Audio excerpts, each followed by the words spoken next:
this is potentially locking up millions of dollars away, and it has a big impact to the company's bottom line. So maybe the question is like, is it a graveyard? I mean, is there, obviously, I don't believe you think that way, but like, why does it get such a bad rep? Why do people believe that this is just like this dark place that you lock up millions of dollars? How do you debunk this? Yeah, we do want to try to minimize that inventory, but we don't want to tie up too much cash into that just in case inventory. So, you know, I've never heard a maintenance manager ever say to me, hey, sure, go ahead, throw it away.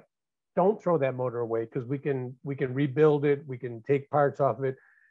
But essentially, that asset is no longer of any value and it's taking up space. So as I said before, my definition of a storeroom is risk mitigation. So that's why it's considered a best practice for the storeroom operation to report to maintenance.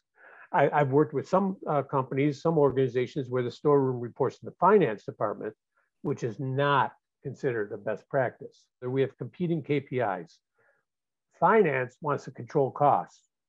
And one of their KPIs might be to reduce costs. And what's a better way to reduce the inventory value?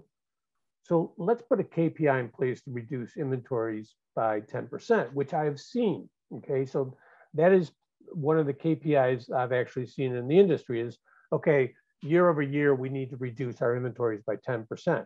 After 7 years, I'm going to be operating at less than 45% of our current inventory.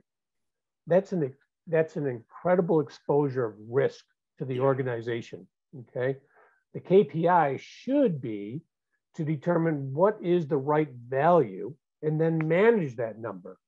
So the goal is to break down those vertical, I call them the vertical functional cylinders, and align those KPIs throughout the organization so we can meet the corporate goals and our objectives.